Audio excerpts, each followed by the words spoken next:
Warning! This episode contains graphic descriptions of childhood suicide.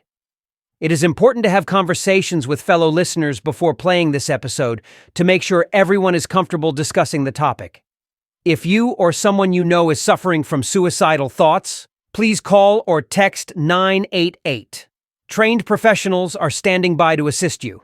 From the Commonwealth of Kentucky, the land of flowing bourbon, rolling bluegrass, fast horses, and the small towns between, here is your host, the average American, Will Woods. We are here with Jaimee Seitz, the mother of Audree Heine, who committed suicide at the age of 13 in December of 2024, former student of Ockerman Elementary in the Boone County School District. I want to start, if it's okay with you, tell the listeners about your daughter. When you found out you were going to have a little girl, when she was growing up, what she was like. Give the listener the information that they don't have. So I found out I was pregnant at 20 years old, and I don't want to say I was excited, but I was. College wasn't working out for me, and, I thought I was in love, but I was the type of person when I was pregnant, I was so scared of, losing her. I would honestly just, fake a symptom and go to the hospital just to hear her heartbeat. And, yeah, I probably have, it's part of my medical bills still to this day, but, I gave birth to her November 25th.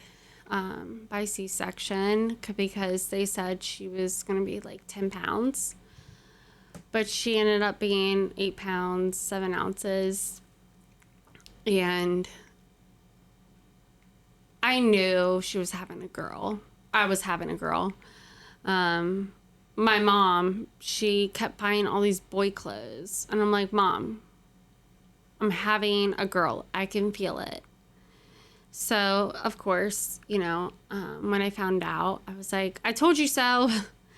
So, and she was so good as a baby, and so well behaved. Toddler years, that kind of changed. She was so hard to handle, Rambunctious.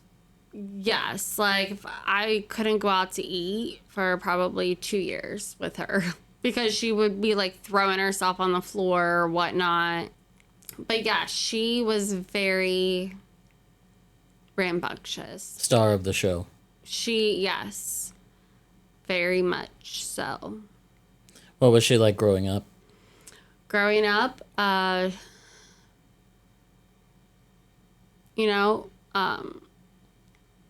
I put her in pageants, and she seemed to really enjoy those.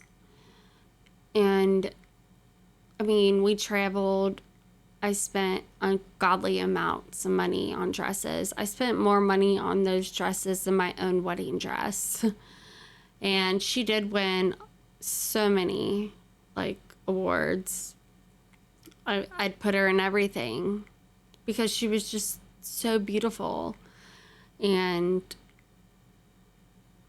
so well, she was not afraid of anything. She was never shy, but she was my best friend.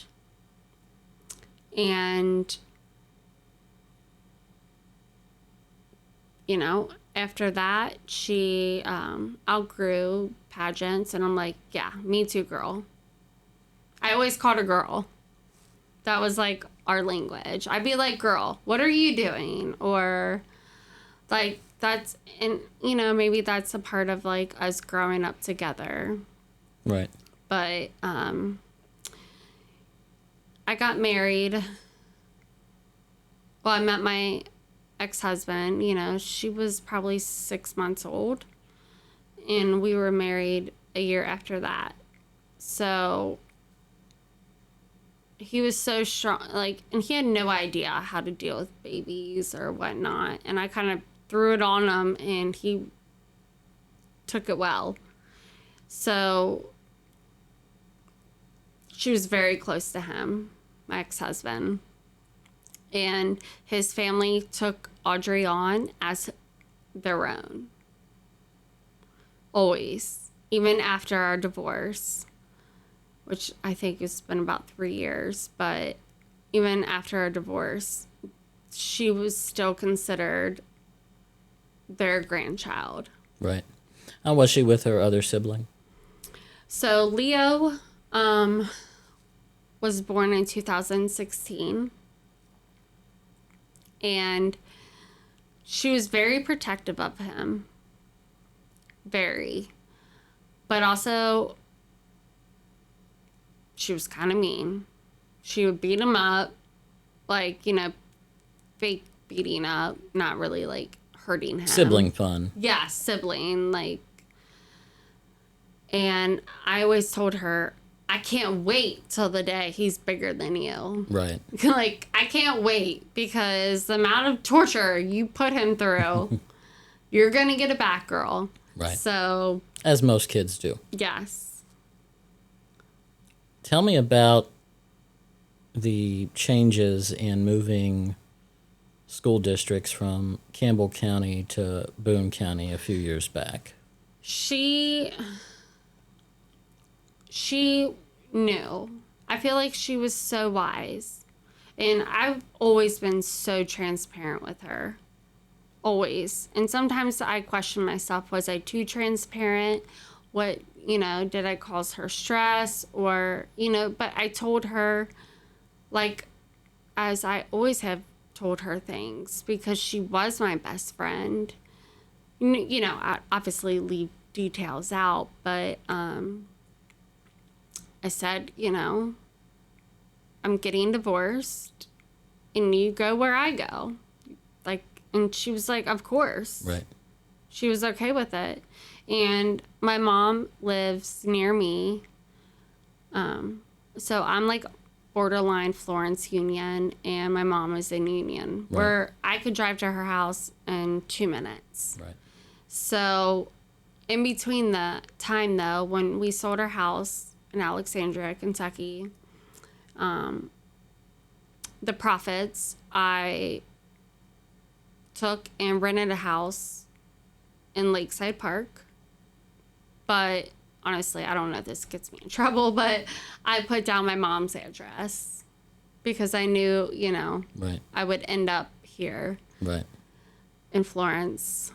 So I would get up, she would get up, I would drive her to school, and the bus would drop her off at my mom's, and I would pick her up after work. Right. So she was okay with it. And, you know, Audree was the type that she never had a big friend group. And I always told her, that is okay. You just need a couple close friends. Right. You don't need to be the most popular or whatnot. If you have even 2 best friends, that's all you need. Did she excel in school? Was she active in sports or clubs? Yes. So, she was very uncoordinated, but I let her try everything. You know, she tried track, she tried basketball, she tried, not soccer. She didn't want to do soccer, but she was active. Softball was her favorite. Up until like 6 months before she passed, she really wanted to do hockey. Well, hockey in Northern Kentucky, it's not very common. Right. And you got to be pretty good. And I used to take her ice skating all the time. And I'd be like, ugh, this is not a good idea. Like, It's a very coordinated yeah. sport. Yeah. But she was so willing to try everything. Yeah, she did Girl Scouts. She did so much. And whatever she wanted to do, I went with it. Besides hockey. Right. Because I looked at the prices and I was like, oh. It's pretty expensive sport. Yeah. Girl, like, let's wait a little bit till you get more practice. Let me take you to the local ice skating rink and work with you. What was her favorite music? Oh my gosh. So when she was probably like 3 years old, I remember driving her, not even 3, probably 2 to 3, like daycare, preschool age. I would always, and it stemmed from me, I've always been into, like Pink Floyd and, the older school music, rock, Nirvana. I mean, I say that's old school, but really it's not that old school.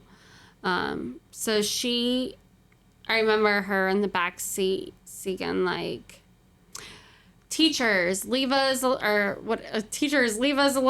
or I can't, honestly, my brain doesn't work like it used to. So, right. Hey, teacher, can you help me with the... I wouldn't have a clue. Really? Hey, teacher, leave these kids alone.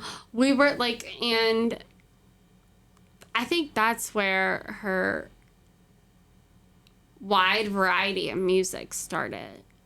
Because I remember buying her a Pink Floyd shirt. And I remember my mom saying, like, Jamiee, why is she wearing a Pink Floyd shirt? And I'm like, because.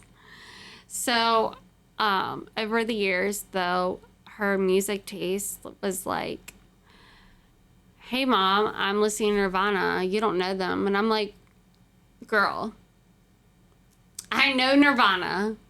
I know Oasis. I know, Hootie and the Blowfish. I know all of these people. So you two had a great connection. Yeah. Always. Yeah. And she, for her birthday, got a guitar. And I don't know if this is like circling too far ahead, but the night or the day after, like, she came home from school and I got home from work, she's on her bed with her phone out practicing. And she was getting so good at it. Audree was so artistic. And I think that, like, artistic is not only just drawing or, she would ask me at work, like, can you bring me cardboard home? And she would just create things that I never, most kids would not do that for fun. And she, like, with the music, she was artistic. And how quickly in that week she picked up that guitar. It's a hard instrument to learn. Exactly. And I was all for it because I could not do that. Right. So I'm like, supportive. And she'd be like, hey, Mom, come listen to this. And it'd be like the beginning of like a Nirvana song or... but she also loved My Chemical Romance and, she varied. She was trying to find herself. One day she'd be like preppy. Then the next day, like over the summer, we went to the Alexandria Fair and she wanted a John Deere buckle. And I'm like, and cowgirl boots. I'm like, okay, all right, now you're country today. The next day she's like, I want to be preppy. Like she was figuring out who she was. But I do know deep down, like her artistic level and how smart she was. When I looked through her folder that the school did drop off to me a few weeks ago, it has her test scores in, and she's above average in everything. What were her her average grades on A's just and regular B's. work, really. Sixth grade was a hard year Right. just because of there was an Adderall shortage, and that's when she started getting in trouble by fighting. And she was fighting because she thought I need to stand up for myself. Right. Even though I'm like, oh my gosh, you're gonna get beat up. Like, and now you have Friday school. Now you're suspended. And not, So was it bullying that started the fight, or so she Yeah. was being bullied? she was. Was this in This was Campbell County or Boone County? Boone. Okay. Yeah, Campbell County, at that age, I'm never, was told besides them telling me if I don't put her on medication. And that was only because she was like a social butterfly. Right. She, very outspoken. And I guess you could say disturbing the class because she wouldn't stop talking, Right. and, but it was nothing bad. It was just like, I have ADHD, so I seen it in her. I knew she had it. But other than that, she displayed no other mental illness. Right. Nothing. From 5th grade and beyond till 7th grade. I did take away her phone in 6th grade, and that was honestly the best time because it would be about 2 hours. She'd get off the bus and I'd call her from our Alexa, which is like a video. Right. It's not like an Echo. It was like the whole setup of a video. And she knew every day to answer my call. And I'd say, what do you want for dinner? Just a normal conversation. And I loved it. And about, I guess, August, September is when her father bought her a phone, which I do get. He was probably tired of calling my phone to talk to her. Right. But I was promised there was parental controls, and, I did look at it, and I knew if I tried to call her after, I think, 9 or 10 p.m., she couldn't get it. Right. We waited. I think she got it in August, and finally she was doing so well that we were like, okay, you can have TikTok back. But at that time, I don't think I understood the algorithm. My Right. algorithm is all arts and crafts. My job, that's Right. what I do with the elderly. So my algorithm was so different. And at that time, I trusted her. Right. So I had no idea. And there is a study. If you... Yeah, anything you want to talk Okay. about, we're good. So this is from researcher Lisa Dittmer of I'm sorry, You're good. Animosity Tech told the Inquirer that TikTok's algorithm prioritizes and amplifies videos that show young people posting about mental health issues, teens crying, contemplating self-harm, and even harming themselves or others. She is co-authored in a 2023 study to prove it. And did you know that at the time? Did you know that before Audree's passing? Nope. I mean, I knew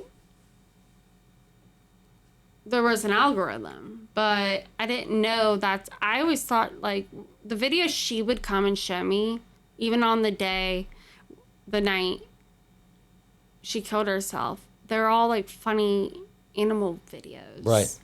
There was nothing that I was ever second question myself of what she's watching. Right. During the study, dozens of accounts were created to mimic a 13-year-old's TikTok profile. Some of the accounts were run by artificial intelligence, others were manually run. Any TikTok videos tagged with mental health terms were watched twice. In the investigation on TikTok, we found that within 20 minutes, 50% of the content was all about depression, sadness, pain, and suicide.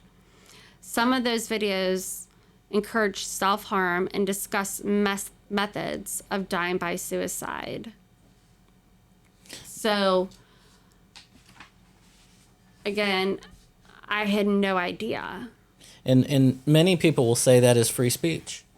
True. What's put on TikTok or social media online, it's all free speech. But do you... I know where it started. Right. It was Roblox. Yeah. Because she wrote about it. Right. It started in Roblox and moved to Discord. And then moved to TikTok. And at that point, I honestly, like, I have a TikTok, but I don't post. Right. I use it just to scroll about crafts. And, or like gardening, most random, so much of a difference. Right.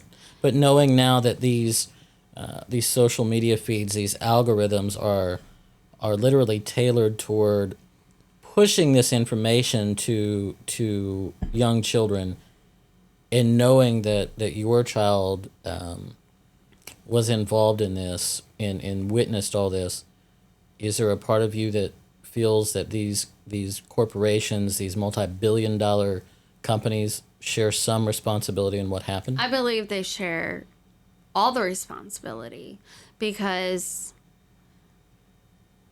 they're targeting young children whose minds are not developed. And With at an the time, algorithm. I didn't even know you can message people on TikTok. Right.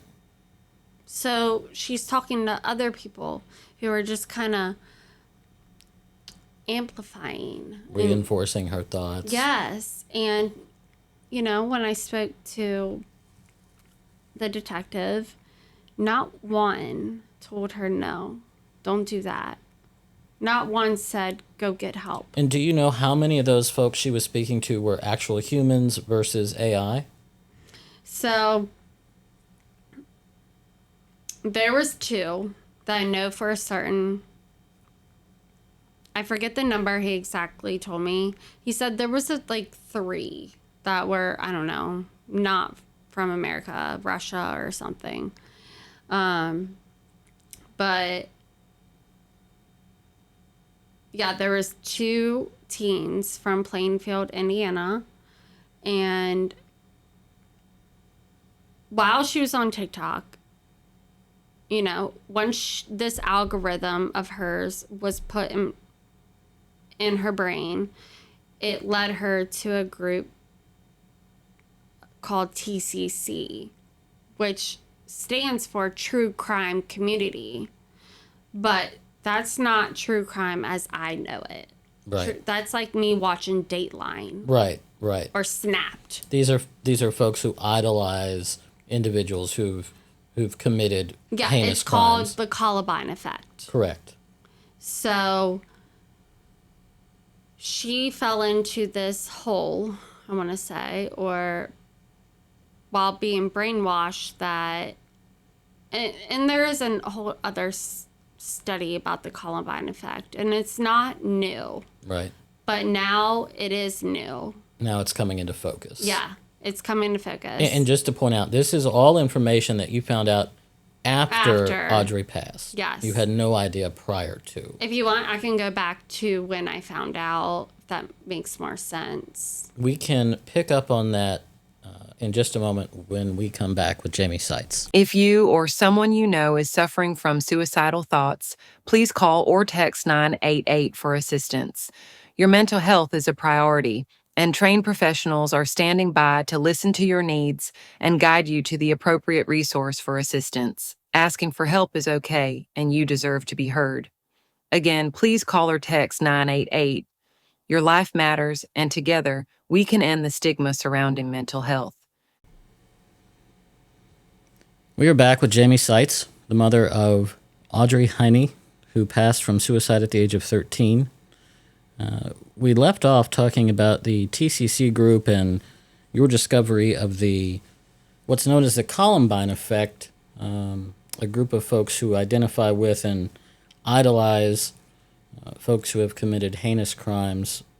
What additional information can you tell us about that, and how did you discover Audree's involvement with this group?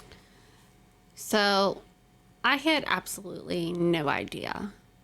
No idea. She kept a journal in her locker at school, and it even details that she hid it on purpose. Audrey was so smart that she would finish her work early and sit the rest of the time in like each class period writing in her notebook. So at this point, you know, once she passed, I did have it, somebody told me, and I just clinged on to it because I knew she killed herself. I seen it. Like, I seen her with my robe tie around her neck. So I thought it was this TikTok challenge of where kids like pass out, but like don't intend to die. Right. So I thought it was an accident. I obviously was still mind blown, but so she killed herself Monday, December 2nd, and I say that because she never went to sleep. And the next Monday, I went back to work because I didn't know what else to do with myself other than, you know, just sit and cry.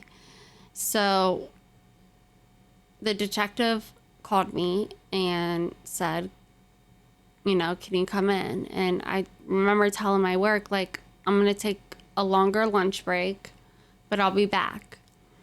And when I arrived, he laid out this journal I've never seen before.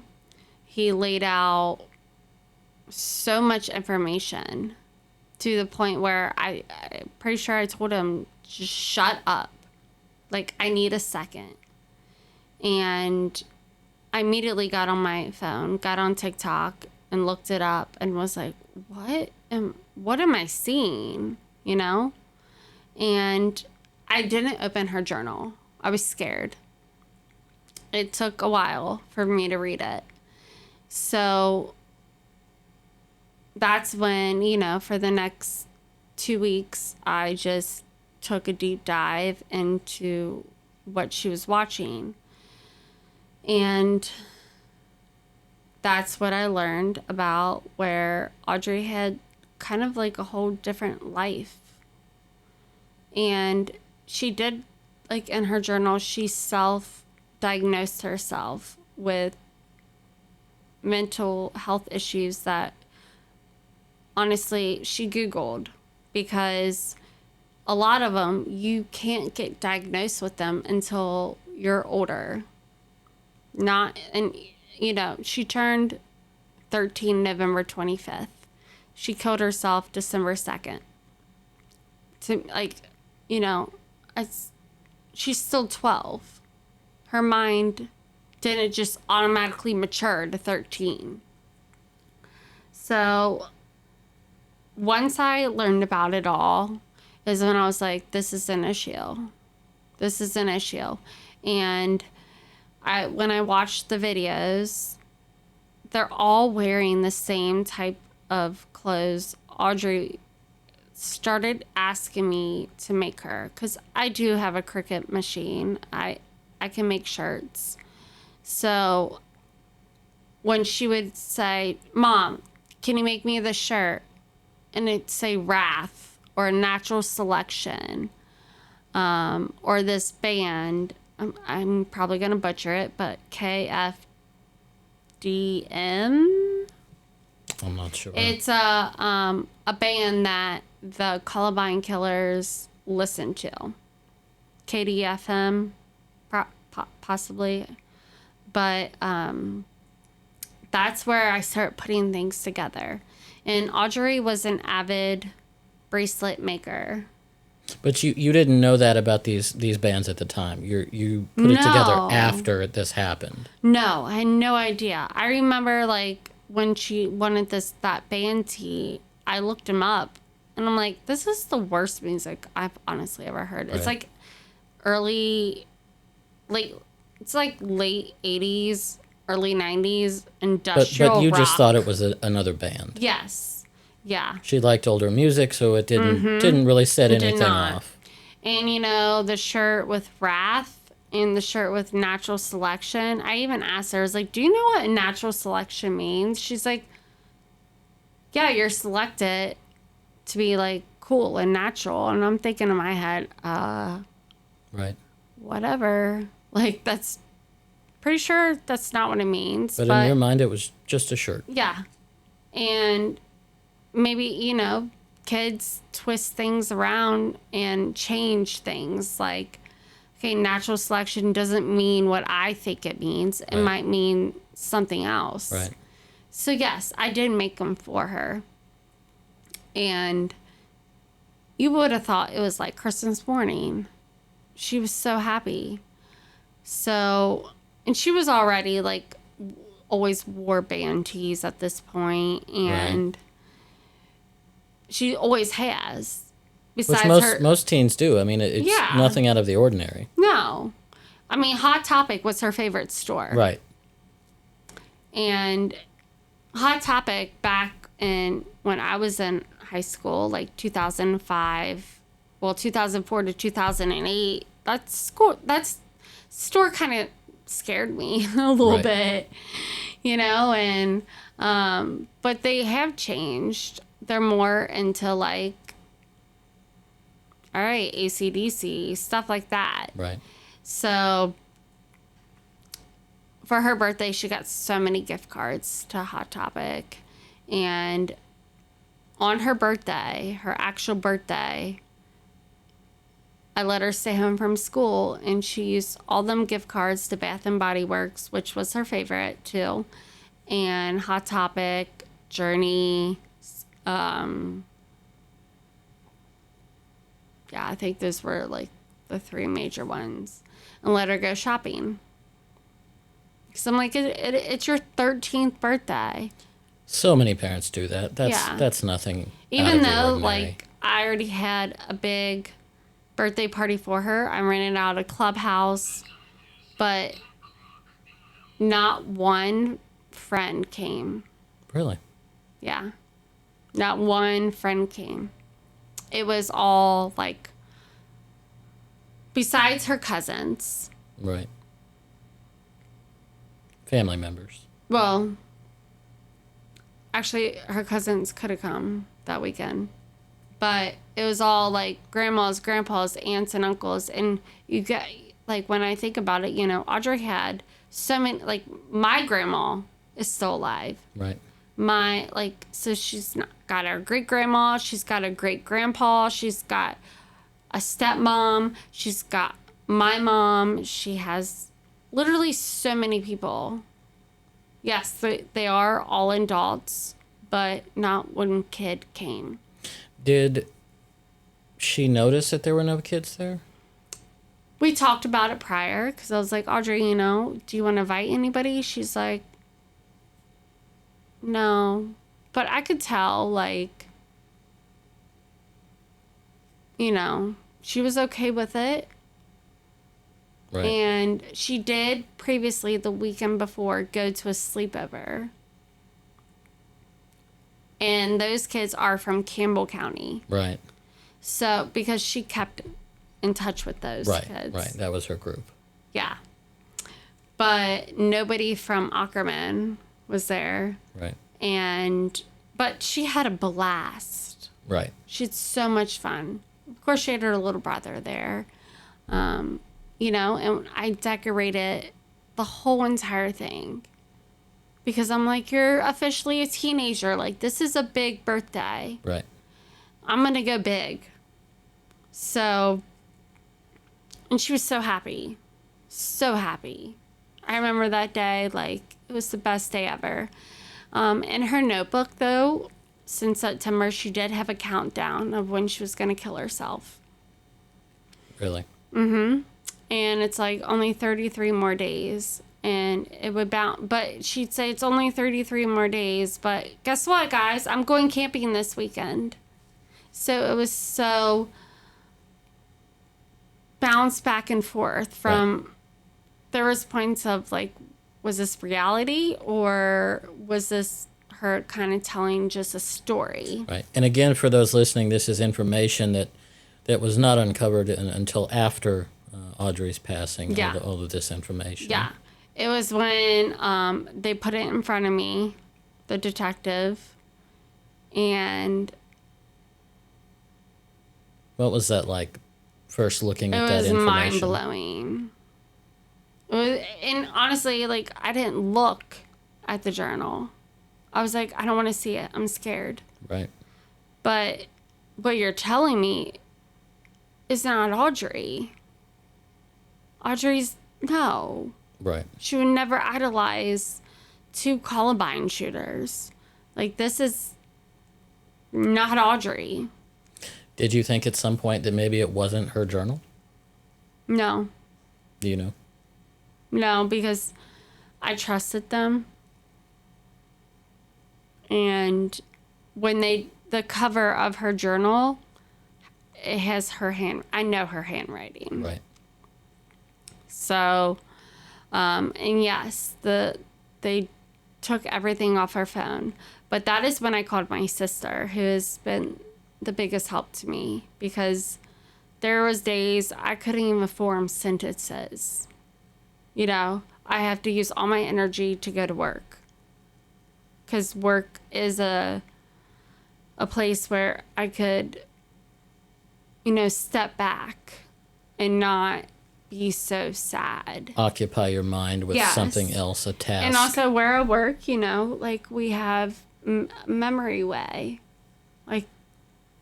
Like dementia. Right. Dementia care units. Yeah. And I really enjoyed it because I could tell them it was kind of like free therapy at the time. I could tell them and like, you know, they'll forget. Yeah. And they don't judge. And it wasn't until my mom went to pick up her notebook. And I kept telling my mom, pick it up, because it felt weird, her notebook being held in some cold, like, office, locker, whatever it was held in.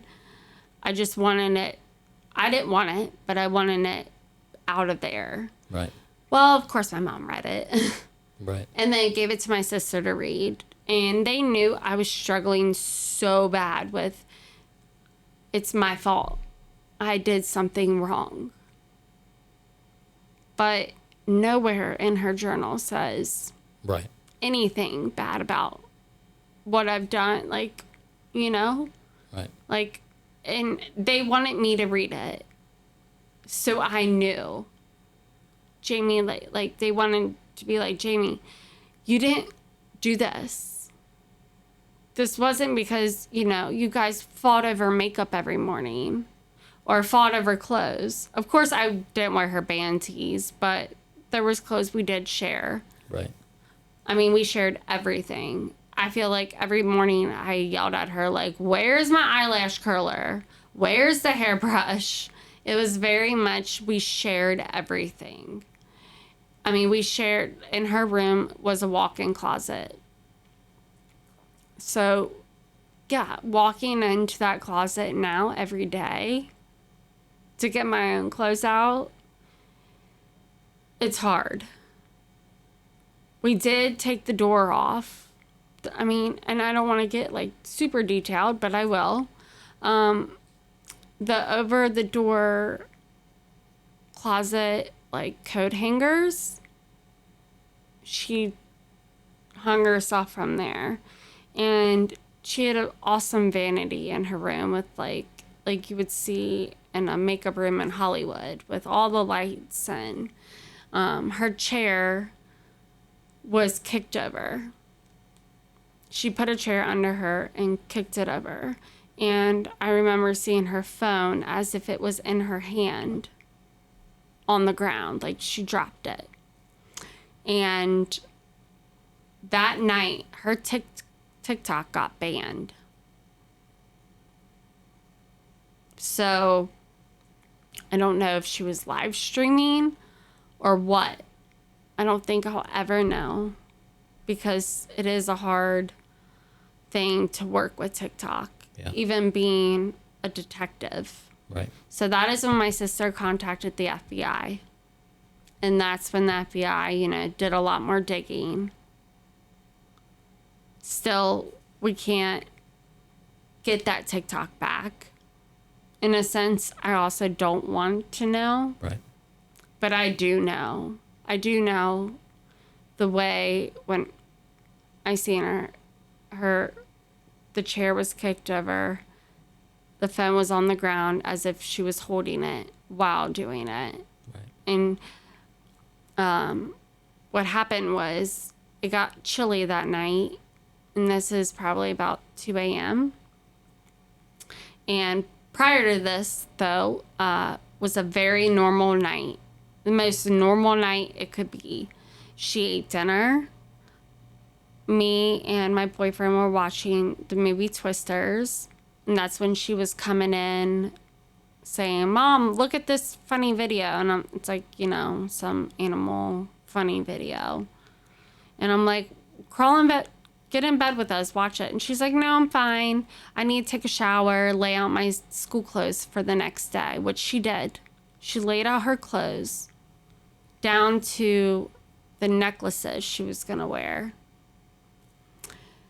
and took a shower, had her backpack packed. Everything was ready. But around, 2:30, and this is blurry to me because,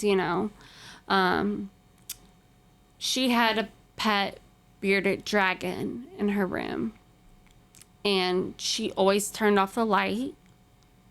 And in the morning, she turned it on. And the thermostat is right across from her bedroom. So when my boyfriend got up to turn the heat up, he noticed Loki, that was the bearded dragon's name, who now lives with my sister. He walked in, and immediately he ran into our bedroom, like running so quick that he knocked over our fan. And I woke up and he's like, "Call 911. And I'm like, "What? Someone break in?" He's like, "No." And my next question was like, "Is it Audrey?" He goes, "Yes." So I immediately just darted to her room. And by this time, he took her off. Right. Laid her on the ground, and her eyes were closed, but she didn't look dead. She didn't.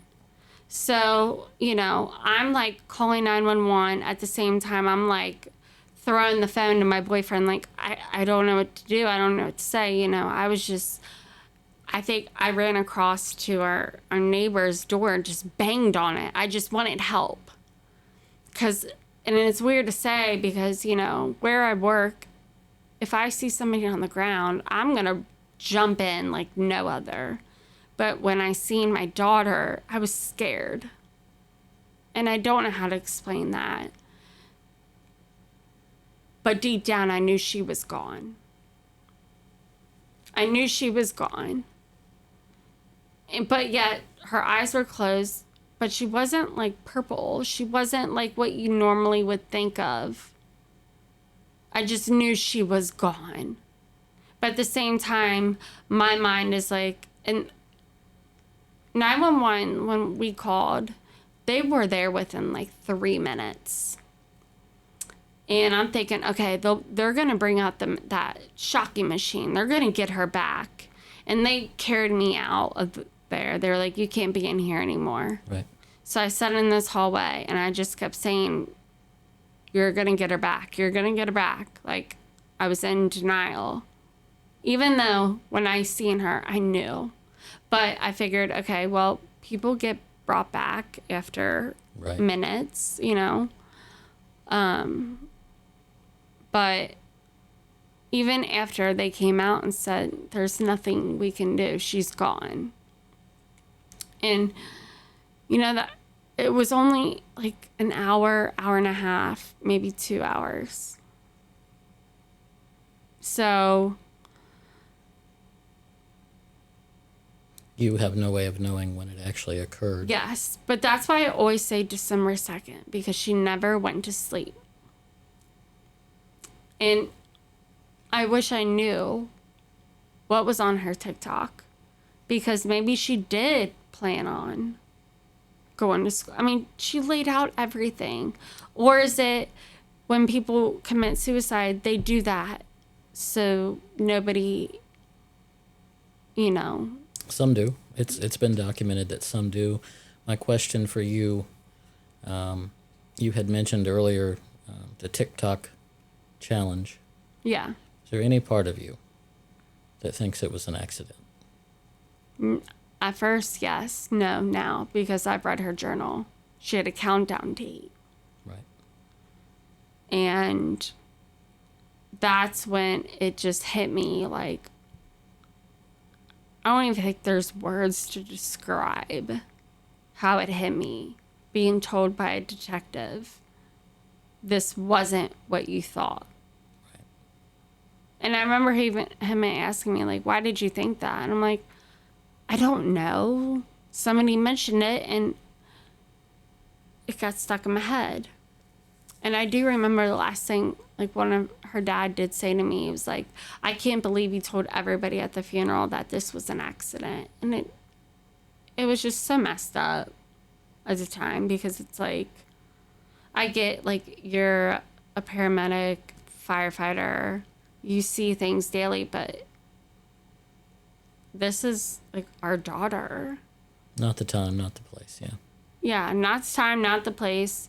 And, you know, when we were in that office, as soon as he got that phone in a paper bag, he was out. I stayed there for, I don't know, a long time asking questions, because I just couldn't wrap my head around this entire group, let alone this wasn't an accident. Right. So it was just like a lot. I hate But do saying you think that was his mind-blowing, way of but dealing with the grief? Because I would imagine he was in just as much shock as you were at that point.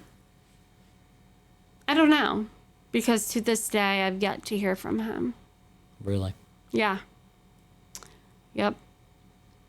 And you know, there's things in her journal I don't understand that do talk about him that I just want to understand. And me sending pictures saying, can you please explain this? Not one answer. Nothing. Zero. So it's just me trying to fight this in a sense. I think now's a good time to take a break, and we'll be right back. If you or someone you know is suffering from suicidal thoughts, please call or text 988 for assistance. Your mental health is a priority, and trained professionals are standing by to listen to your needs and guide you to the appropriate resource for assistance. Asking for help is okay, and you deserve to be heard. Again, please call or text 988. Your life matters, and together, we can end the stigma surrounding mental health. Back again with Jaimee Seitz. We just learned the circumstances of the evening of her 13-year-old daughter's suicide on December 2nd, 2024. You detailed to us the shock of the discovery of Audree and being removed from the home by authorities on scene. Mm-hmm. Take us through, if you can, the rest of the evening, the coroner showing up.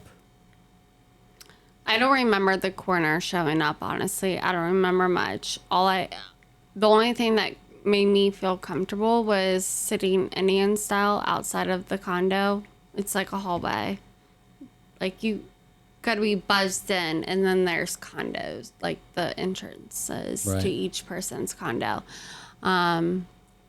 Obviously, I banged on the neighbor's door and asked for help, but the coroner did show up. I don't remember her that night at all. I just kept saying, she's not dead. She's not dead. I was in shock. And then they basically carried me out to my mom's car. And I didn't sleep, obviously, since then. I just was in shock. And it wasn't until I requested to go back home to take a shower, and everybody said, you don't need to go back there. But I did. And I don't know why, but I just felt like I needed to go back there. And that was really hard. I took a shower. I put on her clothes. And I think I had my boyfriend just drive me out to like middle of nowhere. And that's where I finally like posted on Facebook, because I knew it would come around. Like, Audree passed away, and so like it wasn't like a day. It was like 3 days, because I didn't sleep. But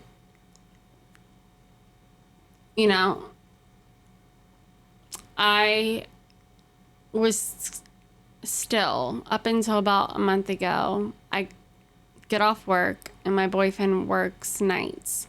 I'd sit in my car for hours until he got home. I didn't care. Middle of winter, I didn't care. I'd just sit there because I was too scared to walk inside. And it's like I kept thinking she's going to pop out and scare me, because that's Audree. But at the same time, like, I wanted her to. But it was just like a weird, I don't know what to call it, like PTSD. Any noise I heard, if that fan ever gets knocked over, which it's still there, it brings me right back to that night.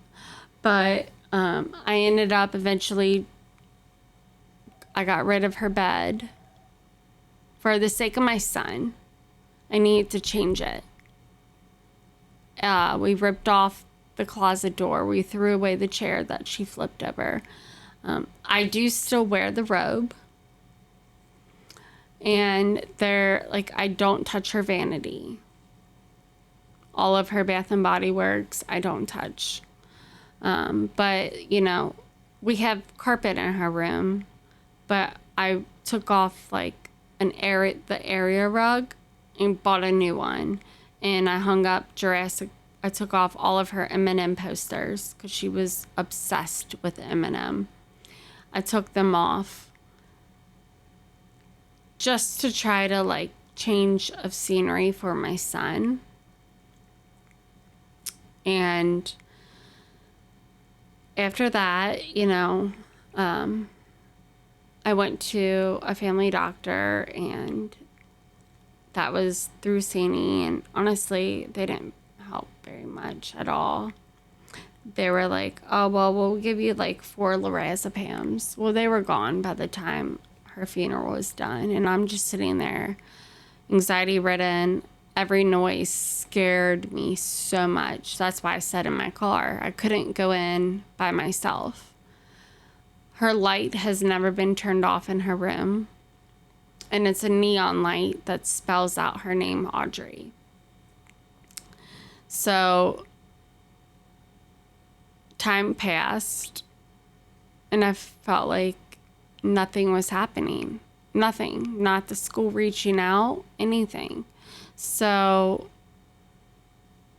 I showed up to a Boone County school meeting. Had no idea, never been to one. And I watched people talk before me, and they're just rambling. They had their phones in front of them, rambling off some random stuff I couldn't even comprehend. And then it was my turn. And at the school district, when you're looking at this board of people, there was a big old screen that gave you 2 minutes. And I remember saying, take it off. Give me a second. Because I don't know what I'm going to say. I don't know how to say it. And I think that's kind of my way of doing things is I don't have anything wrote down besides like things that are now highlighted in front of me about the studies. Right. So they listened, and one of the school board members got up and gave me a hug. Right. Carolyn Wolf, I believe. Yeah. She's been so amazing to me. So amazing. And that is when, I think they realized, wow, we haven't done anything. We haven't contacted her. We haven't done one thing. And I kept telling them, like, poof, Audree's gone. She's forgotten. Had you been contacted by anybody in the school district to that point? That was mid-February, I believe. No. So it had been 2 months, and you've not been contacted by the school district? No. I remember that night, board chair Jesse Parks made a plea to parents to monitor their children's social media activity, their phone activity. I vaguely recall him extending his own sympathies to you. Outside of Carolyn's comments and Mr. Parks' comments, has anybody else spoken to you from the district? Well, yes. After that, it was shared online and went viral. Right. So that's when they created this, I say task force. Right. But task force shouldn't be the name of it. Sounds like to me like, okay, we're going to go bust in someone's door and raid them. And this was created at the county level by Judge Executive Gary Moore. It's all being handled by his office, their communications director Beck at the Whipple county. is the main. Well, I believe they're with the state, correct? Yeah. Elaine is with the county level task force. Mm-hmm. There's a lot of people part of it. Did you get to go to that task force meeting, the first one that they had? Yeah, I went, and then I had to leave. So everybody went around, introduced themselves, and it was me and another mom that lost her child about a week after Audree. And again, complete different circumstances. Right. All 7 suicides Right. are, and I'm sticking with 7. Well, it is 7. I know several Cincinnati media outlets and state media outlets have said it's been 4. We do know that it has been 7. We know that Boone County alone, the county itself, not just the school district, saw 24 suicides in 2024. There's a bunch of information that's been jumbled around, but we know that it's 7 students in the district. Yeah, I was told by the coroner before any of this became a thing. It was 7. So were the other 2 moms I spoke to. They were told 7. So you get in the meeting, everybody makes their introduction, And then they what give happens? me the mic, and basically I'm like, I'm Audree's mom, and I want to see a change. I want to see, mental health be brought to light. I don't agree with this not talking about suicide. Right. Because it's not working at all. And you weren't saying that it was their fault. You were just saying No. that you want other parents to have the opportunity to prevent this. Yeah, that was basically it. And I had to leave right after. I was given an advocate, and I don't even honestly know why, but I do know she's no longer a part of it. And that Was anybody else from the public there? From the public, no. Any media outlets there? No. No. So it was a private meeting. They actually set a time, and then within an hour switched the time. And I don't know if that was to... And that meeting was at the Boone County District office. Yeah. So have they had another meeting since then? As far as I know, yes. Yesterday? Were you invited to that meeting? No, I was not. No. Tomorrow I do have a call to talk about what they talked about. Right. But in the meantime, I've taken upon myself, like, you know, my phone gets blown up with so many messages in churches that want to invite me, and I'm just over it because I can pray to God myself. Right. But that's not going to change anything. There's still that cone of silence around what has happened. Yeah. Within the district. And that's when I took it upon myself. Like, I'm going to do Audree Strings of Kindness. And I did it. It was a great turnout. And I'm doing another one May 17th at La Rosa's in Dry Ridge. I'll be a lot more prepared this time. But yeah, it was like I was kicked out. And I was told because they're like, you know, they're minors, the other minors they're going to talk about. Which I get. But at the same time, that was it. So since then, you know, I feel like I do work for full time, but I have another full-time job. And this is my mission, is to not let this happen again. Was any preventative action discussed while you were at this meeting? No. None at all? Not that I was able to hear. Okay. Let me take you back for a minute, if you will, allow me. You have this tragic evening occur. Mm-hmm. At some point, you now have the responsibility of planning your 13-year-old child's funeral. Yeah, which was very hard. Luckily, my parents, they are divorced, stepped in and did it for me. Not her dad. You know, they did it for me. It was at Cooper Funeral Home, and it was we didn't advertise it. We only advertised where it was going to be at the fire station where her father worked. But she was like, I got to see her. I got to dress her. I got to put her makeup on. And I wanted to do that because I knew that was, as a mother, what I should do.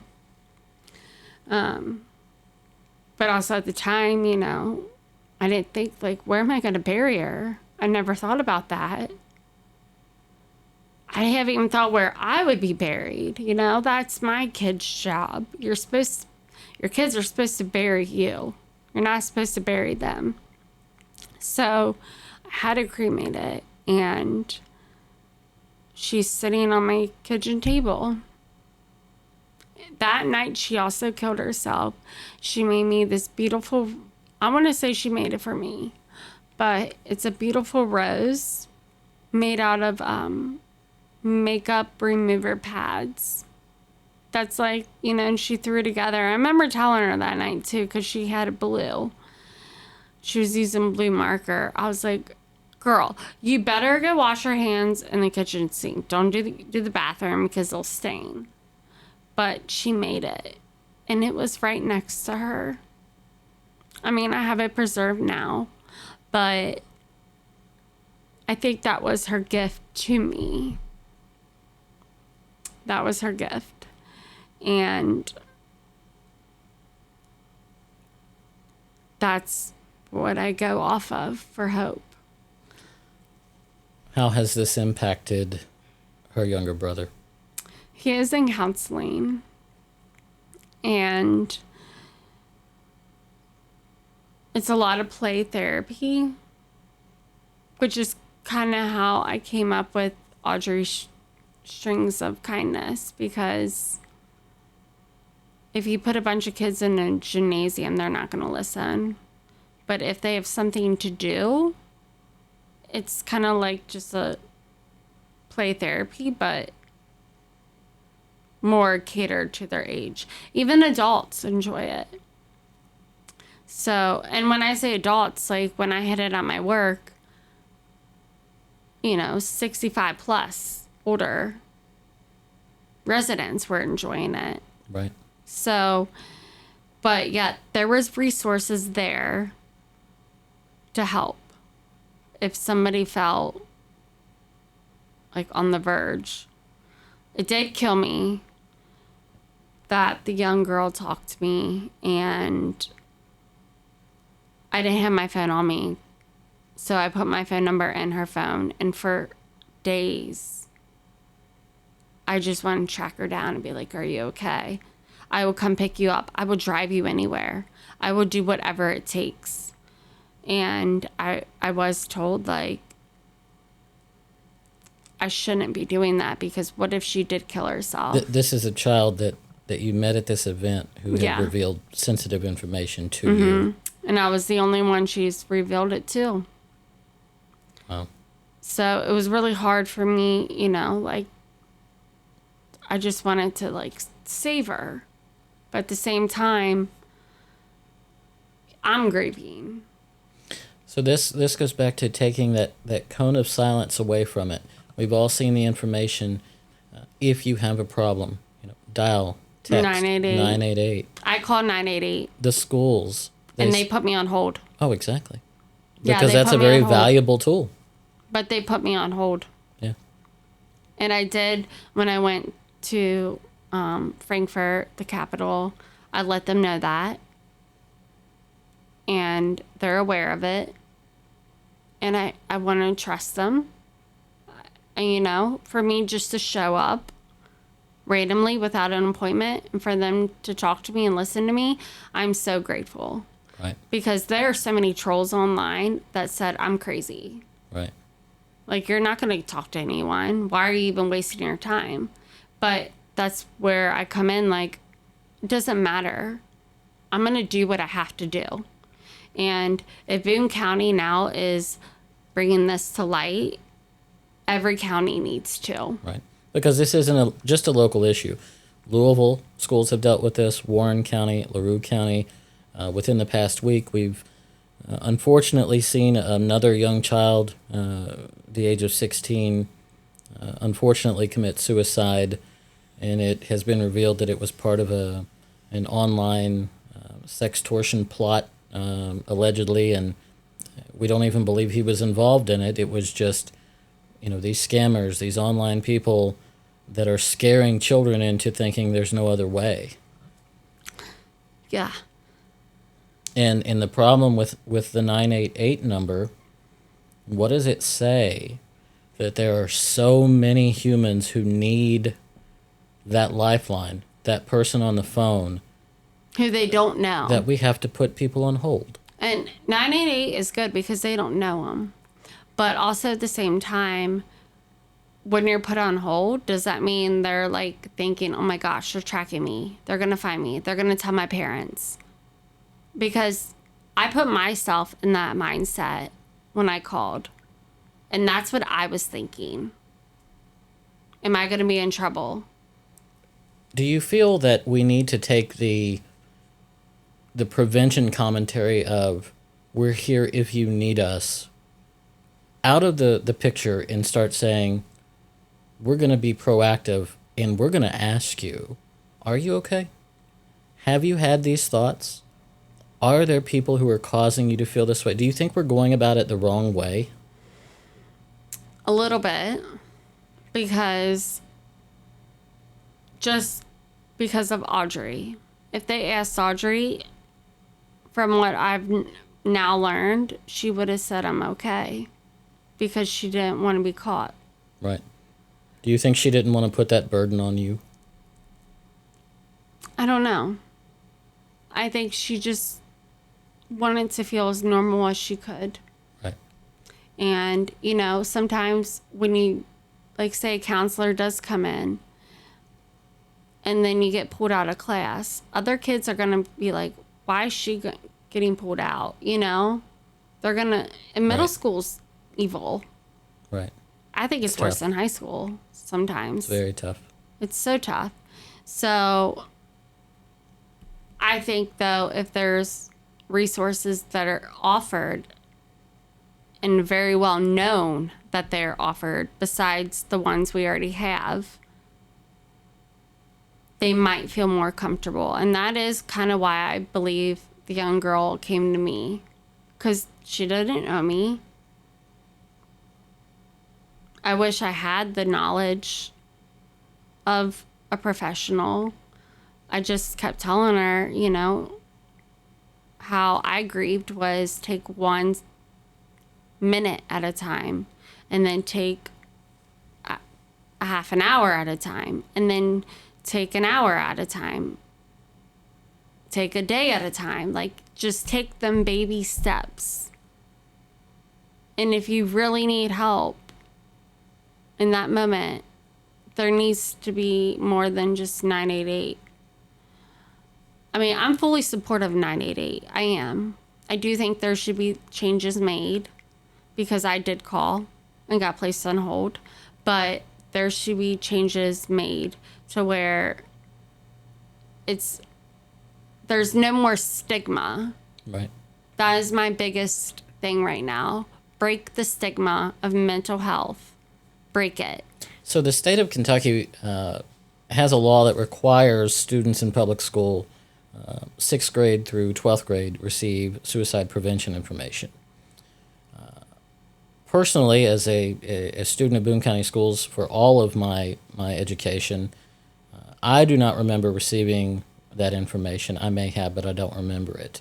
Did Audree ever mention that? No, she only was excited to get her Dare t-shirt. Right. Nothing else was ever mentioned. I've never seen a letter. I've never seen an email. Nothing. And I could be wrong. Maybe I just,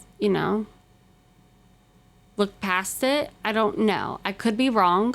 But from my knowledge, I have not. Up until basically I rattled cages. And that is what I'm doing now. And I won't stop. I really will not stop. Does it shock you that studies show that 20%, 1 in 5 middle school students in Kentucky, say they have considered suicide at some point in their life? It's a shock, yes, but also when I think back to when I was in middle school, the littlest, tiniest thing, it's like, oh my gosh, it's the biggest deal. But never did I act on it. It was just like a fleeting thought. But now with social media and them pushing them. You've got everybody in the school coming down on you immediately. Exactly. And just like, even when you thought you found your safe place online, even though it's not safe, they're the ones who are pushing you. And I remember asking the detective, did these kids ever tell her not to do it? And they said no.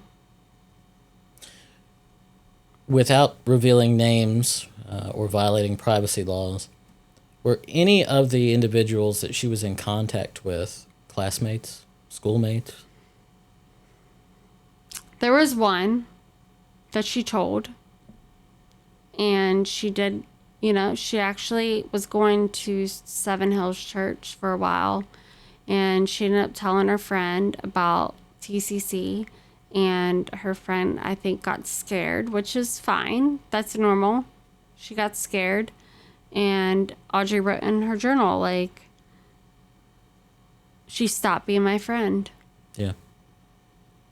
But to your knowledge, that friend didn't alert anybody? No. Audrey did, though. About a week before,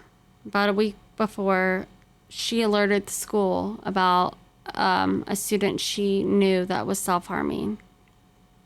So Audree notified the Audree school notified. because she cared about the other student. Yeah. How ironic is that? Right? A week before. We will take a quick break and come back to finish up our discussion with Jaimee Seitz. If you or someone you know is suffering from suicidal thoughts, please call or text 988 for assistance. Your mental health is a priority, and trained professionals are standing by to listen to your needs and guide you to the appropriate resource for assistance. Asking for help is okay, and you deserve to be heard. Again, please call or text 988. Your life matters, and together, we can end the stigma surrounding mental health.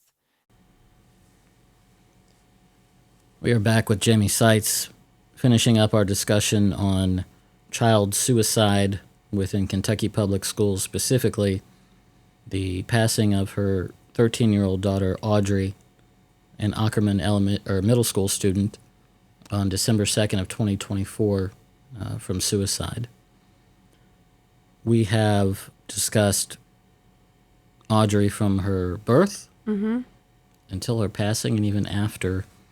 And you mentioned that you've, outside of the task force meeting, the suicide prevention task force meeting, you've not heard from anybody in the district. You mentioned to me earlier that the school resource officer, a Boone County Sheriff's deputy, contacted you to schedule a meeting to provide you some of Audree's things. How did that meeting go? It went really well. He was super nice. He came in. I was at work, and he gave me everything that was in her locker. And, you know, of course, he says he's sorry. But he did say, you know, Audree was awesome. Every band tee she wore to school, he would stop her in the hallway, be like, name me 5 songs. And that girl did it. Right. And he was so impressed.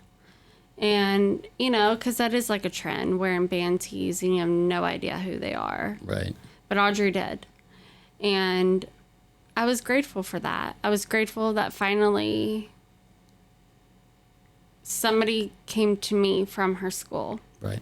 And yes, I have been in contact with the school board since, but it's mainly me calling them, and it's mainly me, honestly, harassing. Not even harassing. I will call because I work all day. So when I go home, that's my second job. This is my second job. And I don't care how many times I have to leave a voicemail. I leave voicemails. Right. I will text you. I will do everything to annoy the shit out of you. You said that the school never reached out to retrieve her school-issued Chromebook and that you gave it to the deputy that day. Yes. So when he mentioned he was coming, I hurried up and grabbed it because I didn't want to look at it anymore. Right. I mean, I tried obviously breaking into it. It didn't work. But I was also told that they've already looked through it. Right. So, and there was nothing there. And that's how Audree was. She covered up her tracks. Right. So she definitely wouldn't have left anything on her Chromebook. But me just looking at it every day was painful. Right. So I was happy. And he didn't ask for it. But when I gave it to him, he's like, you know, we just didn't know how to approach it because it was around the holidays. Right. And I understood. And I'm grateful for him for coming to give me things that were hers. I get to see her writings, her everything. Because, like I said, she never had homework. She Right. finished it. Well, I brought that up because I wanted to point out the difference between the school district, the school, and the school resource officers that are provided from the sheriff's department. The SROs are a different breed of law enforcement personnel. The connections that they make with the students are just as deep as the connections they make with the educators. Or counselors. Yeah. Or no, you know what? I think they're more involved than the counselors. I personally can tell you they are. Yeah. They know every name of every student. More often than not, they know the names of the parents. They know what the kids like to eat. They know what they normally dress like. They know who their friends are. Mm-hmm. And that is And he did. He told me who she sat with at lunch. Yeah. And I'm like, makes sense. And he's like, she was never sitting by herself. Yeah. And I'm like, yeah, that is my girl. That's a testament to the dedication of those deputies and the attention, the effort and time that Sheriff Helmick has put into that program over the past few decades. One of the things I want to ask you about as we finish up the discussion are some of the warning signs of childhood suicide. And they come from all places, and it appears to me from everything we've discussed about Audree is that there really weren't any signs. And some of those are being bored, refusing to participate in normal activities, Giving up belongings. yeah, or self-isolation, or eating issues, sleep issues, bad behavior, or again, the cyberbullying, which we've discussed. None of them. Sudden happiness, a verbal commitment saying, this is the day I'm going to do this, but you didn't know about that. No, she wrote it down. Yeah. But reading her journal and seeing the countdown, that was just, now I look back, okay, that was, it wasn't a sign because I had no idea. Right. But she knew. yes. And her asking me to make these shirts that reference TCC. And again, I'm going to spell this out if anybody wants to look it up. It's TEECEECEE. It's TCC spelled out. Right. They just recently changed it. Right. Because they're trying to hide their movement, their conversation. Yes. So, I made these shirts, and I think back, after watching all those videos after, I'm like, they all look like Audree. They're like, but I had no idea. Right. And that's the hard part is I hope by going tomorrow to this event put on by the sheriff's department about what to watch out for with your kids and right, the electronic devices and the social media apps and the my calculator. Kids hide it. They app. hide it so well. Right.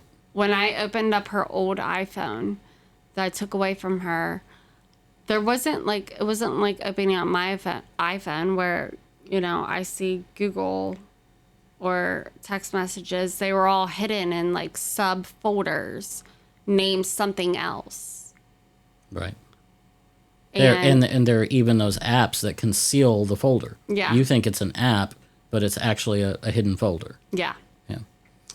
Some of the things you mentioned in her journal that I won't go into detail about were quite concerning, especially when it came to the group that idolized the Columbine shooters.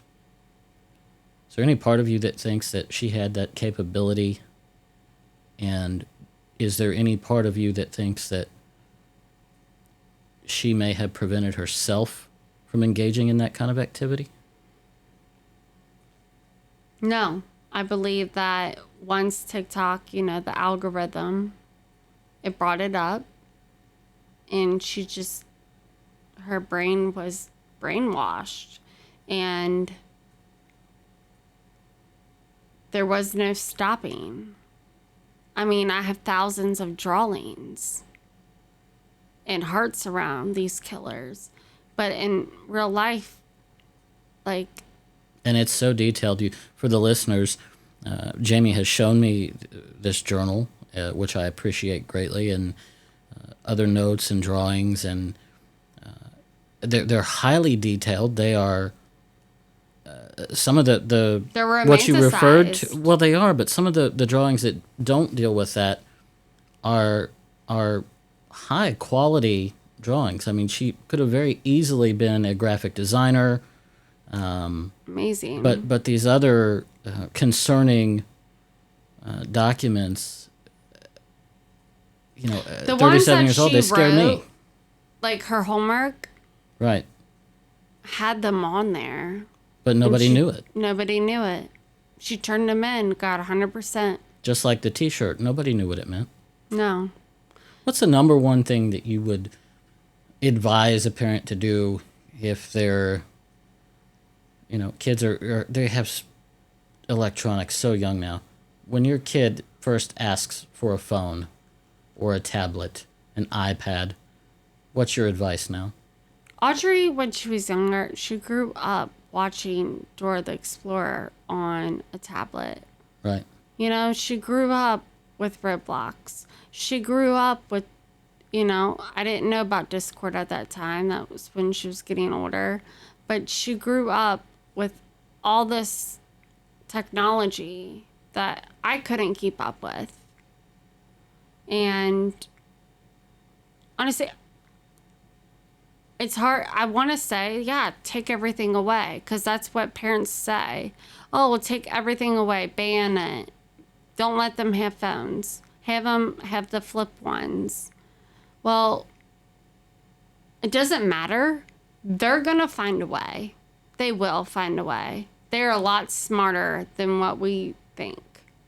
And if you give, like Audrey for her birthday was given money, there was times I was like, hey girl, we run into Kroger and, grab this, grab that. She easily could have bought one of those $30 phones. Burner phones, yeah. Yeah. And did it. Like, it's the access is there these days that we didn't necessarily have growing up. No, we didn't. I mean, I was born in 1990, so the first thing I had was MySpace. Do you think there should be a national law requiring someone purchasing a cell phone to be a certain age? Oh, of course. I think there should be a lot of national laws, but I'm still trying to figure out how to get to that level. These videos she's watching, I know they're not going to take them off. TikTok's a large company. We don't even own it in the United States. So, but at least put a warning label. If you look in Kentucky alone over the past 10 years, every single year, there's been a news story from some county in the state. We're losing students to suicide. Yeah. We're losing more students to suicide. Kentucky itself, in a 20-year period starting in 2000, the suicide rate grew 38.5%, 8.5% faster than the national average, and faster than the national average in all age groups. Guns were used in more than 50% of suicides as well in this state. You look at the laws that require prevention in schools. You look at all the news stories. It's too much. We've got to act. And this has been going on for over a decade. But are we ignoring it? Audrey didn't die by a gun. Right. But those are the statistics. And yeah. My question, though, is, are we ignoring the mental health crisis? Of course we are. That is my whole mission right now. I've done what I need to do in Boone County. I want to move on to the other counties. I want to move bigger. I want this to be in every county. And I want mental health to be prioritized, like number one. Because, all right, like I said before, take out DARE. Because kids are going to drugs because they're depressed. Right. Like, it all needs revalue. Like, do we increase the suicide prevention in the DARE program? No. It needs to be its own program. The Child Mind Project says you need to ask your children if they have considered suicide. They say that most parents fear that asking that question will actually increase the likelihood of it happening. But what they have found is that if you ask your child, they're more likely to open up to you, and it's more likely that you could prevent the event from happening. I think in some cases, yes. My daughters, no. Right. But I'm sure in some cases, yeah, that'd be great. But there needs to be different approaches. Like, okay, if you know your child is not the type to talk about their feelings, there needs to be a different approach, and we need to know that. If you know your child is one to just come out and tell you yes, then yeah, let's get them help. Right. And without them feeling as if they're, going to be sent to the psych ward. But when it comes down to it, if I knew, I would have told Audree, let's go on a vacation. We're going to check herself in. I would have went with her. Right. I would have done anything if I knew. You mentioned earlier that at the school level, and this is common knowledge, guidance counselors, these trained professionals, don't have a lot of time to actually counsel students. They're doing class scheduling, especially in the upper grades. They're dealing with compliance issues. They're basically an extension of the administrative staff of the building. They're also dealing with students that are showing clear signs. Right. And I think they need to also look into the children that are not showing clear signs. And if that means somehow them having an assistant to do their, I guess, like bookwork, that way our counselors can focus on the children, that would be amazing. But that's also something that's out of my knowledge of budgets and whatnot. Right. Do you think it should be mandatory for every student to meet with a counselor each year? I think so. Yeah.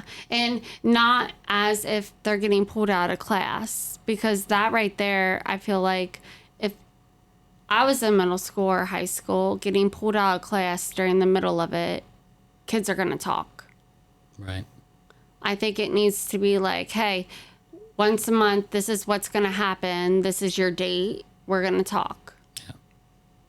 Like, let it be known. We're Stop actually hiding. here for you. Yeah. Stop. And I know counselors that want to do that within the school system. They simply don't have the support. Exactly. And, I don't know where that funding's going to come from, because that's a whole nother person's salary they're going to have to pay. But there are things. The money's there. Huh? The money's there. We can fund everything they want to fund. They can fund another person. If they want to stop this, what's been going on, they need, reallocate it. There's money to be reallocated. Yeah. And right now, I'm sorry, but from November to February 7th, 7 children, and I'm sticking with it, have killed themselves in one county. Everybody says 1 is too many, but 7? Right. That is not okay. So they knew about 1, they knew about 2, they knew about 3. Why did it take 7? And why did it take me going to a school board meeting? A school board meeting. For it to become public. Yeah. And I'm glad it went viral. Yes, I was very vulnerable. I didn't know what I was doing. I didn't know what I was saying. Well, I think that created the bigger impact. And that's what I do, like, right now. I'm not, like, besides me reading those statistics, I'm just talking. I am just talking. I have not rehearsed anything. I never do, because I feel like when it comes from your heart and what you feel like is your passion is when it's heard. I wanted to do this interview with you, and I appreciate the people that assisted in connecting us for this. There seems to be a clear-cut misinterpretation of what reality and fiction are with today's youth. They seem to think that the video games and the social media and the cell phones and all of their friends that are encouraging them to do these challenges, or even in video games, if you get killed, you respawn. And children don't understand that death is final. I will tell you one thing, and it's happened in the past 24 hours. Roblox reached out to me and wanted me to be a part of, and again, I'm not looking for money. I don't want any donation. Like, if you want to donate, great. Donate beads. That's it. I'm not looking for money. But they reached out to me, and it is called,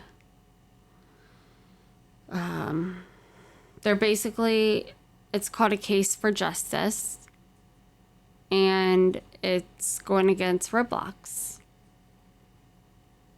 So, And they're, I guess... So Roblox didn't actually reach out to you, the organization that is Yeah. going after them. And I had no litigation. idea, like, honestly, what I'm doing with it. Right. I just read it, and I was like, and I did talk to a lady today, and I was like, I don't know, besides, like, you getting my daughter's phone records, you have to do that. Right. You know, there's many steps, but I do know from reading her journal, it did start from there. Right. And that's not new. That's a pretty common theme in these incidents. But also, like, they're ready to go after them, and they're ready to, like, sue them, and I don't want any compensation. I'm not doing this for... We want the activity to change. Yeah. Make it clear to these organizations that their actions are actually causing these deaths due to their algorithms in their secret chats you can have while playing a game. The intentional distortion of reality in our youth. Again, this conversation that we've had has been rough at times. Yeah. It's been eye-opening for me, and I'm sure many people who will be listening. I don't want to have the final comment on this podcast. I want, if you are willing to, the last part to be your reflection on Audree, what you would like her friends and others who will hear her story to know about her, and what your goal is for her memory. So, I know I've talked a lot about TCC, and I've read the trolls' messages. Audree was not out to harm anybody. She would never harm anybody. And that is one thing I will stand by until the day I take my last breath. But she was targeted through that with self-harming. And I want, like I said, this to not just stay in Boone County. I want it everywhere in the state of Kentucky. I want it in all school districts. And I'm going to say public schools, because I sent my daughter to a public school. So I want to make a change, and I will not stop, like I said, until I die. And if this kills me, then I at least know that I'm dying because I'm trying. And it is hard. I have hard days sometimes, but this is my grieving. So I wonder what keeps me going without, having a doctor and, yet seeing one, but I'm not going to stop. So anybody out there listening that if you get 15 voicemails from me, I won't stop. I'm sorry. I will not stop until I see more change. What's your favorite memory of Audrey?